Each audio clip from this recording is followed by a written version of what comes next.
ಎಲ್ಲ ಬಿಟ್ಟ ಮ್ಯಾಗ ಪರಿಶುದ್ಧ ಅಲ್ಲಿಂತ ನಡೀತಾರ. ದೇವರೇ, ನಾನು ನಿನ್ನ ನೋಡ್ಬೇಕಂತ ದೇವ್ರಿಗೆ ಜಿಗ್ಗಿ ದಿವಸ ಪ್ರಾರ್ಥನಾ ಮಾಡಿದೆ, ಪ್ರಾರ್ಥನಾದಾಗಿಟ್ಟಿದೆ. ಒಂದ್ ದಿವಸ ಆರಾಧನೆ ಮಾಡ್ತಾ ಇರುವಾಗ ದೇವರ ನನ್ನ ಮುಂದೆ ಬಂದು ನಿಂತ. ಎದರ ಬಿದ್ರ ಅಲ್ಲಿ ಜಿಗ್ಗಿ ಜನ ಇದ್ದರು.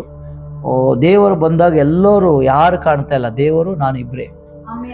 ಅವಾಗ ದೇವರು ಯೇಸು ಒಂದು ಮಾತು ಹೇಳಿದ, ನಾನು ನಿನಗೆ ಆರಿಸ್ಕೊಂಡೀನಿ ದೇವರಿಗೆ ಮಹಿಮೆ ಆಗಕ್ಕ. ಆಮೇನ್, ಹಲ್ಲೆಲೂಯಾ. ದೇವರಿಗೆ ಮಹಿಮೆ ಆಗಕ್ಕ ನಿನಗೆ ಆರಿಸ್ಕೊಂಡಿನಂತ, ಏದು ತಂದೆಗೆ ಮಹಿಮೆ ಆಗಬೇಕು ಅಂತ ನಾನು ನಿನಗೆ ಆರಿಸ್ಕೊಂಡಿನಿ ಅಂತ ಎದರ ಬಿದ್ರ ನಿಂತ. ಅಲ್ಲಿ ಜಗ್ಗಿ ಜನ ಇದ್ರು, ಎಲ್ಲರೂ ದೂರ ಆದ್ರು, ಆದ್ರೆ ದೇವರು ಮಾತ್ರ ನನ್ನ ಕಣ್ಣಿಗೆ ಕಾಣ್ತಾ ಇದ್ದ. ದೇವರಿಗೆ ಸ್ತೋತ್ರ. ಹಿಂಗ ಹೆಸರಿಟ್ಟು ಹಿಂಗ ಕರೆದು ಹೇಳಿದ ದೇವರು. ನನ್ ಕೂಡ ಹಿಂಗ ಎದ್ರ ಬಿದ್ರ ಮಾತಾಡಿದ. ತಂದೆಗೆ ಮಹಿಮೆ ಹೆಂಗ್ ಪಡಿಸ್ಬೇಕು ಬಹಳ ಗೊತ್ತಿಲ್ಲ, ಆಲೋಚನೆ ಮಾಡಿದೆ. ದೇವರಿಗೆ ಸ್ತೋತ್ರ. ಪರಿಶುದ್ಧ ಆಧಾರದಿಂದ ದೇವರ ಹೆಸರ ಮೇಲಿಂತ ನಾನು ಪ್ರಾರ್ಥನೆ ಮಾಡಿ ನಾನು ಪರಿಶುದ್ಧ ಆದೆ. ದೇವರಿಗೆ ಸ್ತೋತ್ರ. ಮೊದಲನೇ ದೇವರಿಗೆ ಮಹಿಮೆ ಆಗ್ಲಕ್ಕತ್ತದ, ತಂದೆಗೆ ಮಹಿಮೆ ಆಗ್ತದೆ. ನಿನ್ನ ಮುಖಾಂತರ ಇನ್ನೊಬ್ಬರಿಗೆ ಬಿಡುಗಡೆ ಆಯ್ತು. ಆ ವ್ಯಕ್ತಿ ಪರಿಶುದ್ಧ ಆಗಿ ನಡೆಯಕ್ಕೆ ಸ್ಟಾರ್ಟ್ ಆದ. ದೇವರಿಗೆ ಸ್ತೋತ್ರ ಹೇಳಕ್ಕೆ ಸ್ಟಾರ್ಟ್ ಆದ. ತಂದೆ, ನಿನ್ನಿಚ್ಛಾ ಪೂರ ಆಗ್ಲಿ, ನನ್ನ ಇಚ್ಛೆ ಅಲ್ಲ ಅಂತ ಆ ವ್ಯಕ್ತಿ ಪ್ರಾರ್ಥನಾ ಮಾಡಿದನ ತಂದೆಗೆ ಮಹಿಮೆ ಆಗ್ತದ. ಪಾಪ ಬಿಡ ವ್ಯಕ್ತಿ, ಪಾಪ ಬ್ಯಾಡ ಅಂತ ತಳ್ಳ ವ್ಯಕ್ತಿ, ಪಾಪದಲ್ಲಿಂತ ಓಡ ವ್ಯಕ್ತಿ ತಂದೆಗೆ ಮಹಿಮೆ ಆಗ್ತದ.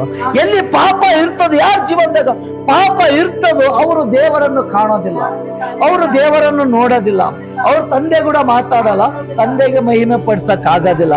ಪಾಪ ಬಿಟ್ಟು ಓಡಿದವನು, ಪಾಪ ಬ್ಯಾಡ ಅಂತ ಅಂದವನು ತಂದೆಗೆ ಮಹಿಮೆ ಆಗ್ತದ. ದೇವರನ್ನು ನೋಡ್ತಾನ, ದೇವರ ದರ್ಶನ ಪಡ್ಕೊಂತಾನ, ವಾಕ್ಯ ಓದಿದ ಅರ್ಥ ಆಗ್ತದ. ಏನು ಅಡ್ಡಾದ ದೇವರು ಕೂಡ ಮಾತಾಡಕ, ಪಾಪ ಅಡ್ಡಾದ, ಪಾಪ ಅಡ್ಡಾದ. ನಿನ್ನ ನಡುವೆ ದೇವರ ನಡುವೆ ಒಂದು ಕಂಬ ಅದ. ಆ ಪಾಪದ ಕಂಬವನ್ನು ನೀನು ಪ್ರಾರ್ಥನೆ ಮಾಡುತ್ತಾ ಆ ಪಾಪದ ಕಂಬ ಮುರಿಬೇಕು. ನೋಡಿ, ಇಲ್ಲಿ ದೇವರು, ಇಲ್ಲಿ ನೀನು, ನಿನ್ನ ನಡಬಾರಕೆ ಒಂದು ಪಾಪದ ಕಂಬ ಅದ.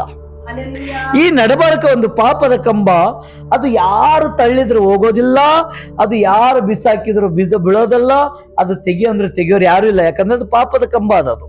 ಅದ್ರ ಅರ್ಥನೇ ಆಗೋದಿಲ್ಲ ಯಾರಿಗೆ, ಎಷ್ಟೋ ಜನಕ್ಕೆ. ದೇವರಿಗೆ ಎಷ್ಟು ನೀನು ಪ್ರಾರ್ಥನಾ ಮಾಡ್ತೀವಿ, ನಿನ್ನ ಪ್ರಾರ್ಥನದ ಮುಖಾಂತರ ಆ ಕಂಬ ಸೈಡಿಗೆ ಆಗ್ತದ, ಬಿದ್ದೋಗ್ಬಿಡ್ತದ, ಅದು ದೂರ ಹೋಗ್ಬಿಡ್ತದೆ. ಅವಾಗ ನೀನು ದೇವರನ್ನು ಒಟ್ಟಿಗೆ ಮಾತಾಡ್ಬೋದು, ದರ್ಶನ ಪಡ್ಕೋಬಹುದು, ದೇವರೊಟ್ಟಿಗೆ ಸಂಗಾಟ, ದೇವರ ಒಳಗಡೆ ನೀನು, ದೇವರು ನಿನ್ನ ಒಳಗಡೆ. ತಂದೆಗೆ ಮಹಿಮೆ ಆಗೋ ಕೆಲಸ ಆಗ್ತದೆ, ತಂದೆಗೆ ಮಹಿಮೆ ಆಗ್ತದೆ. ಕಂಬ ಮುರಿಬೇಕು, ಪಾಪದ ಕಂಬ. ಪಾಪದ ಕಂಬ ಆ ನಿನ್ನ ಜೀವನದಾಗ್ಲಿಂತ ತಳ್ಳಿ ಬಿಡು, ಮುರಿದು ಬಿಡು, ಓಡಿಸಿ ಬಿಡು. ಅವಾಗ ತಂದೆ ನಿನ್ನೊಟ್ಟಿಗೆ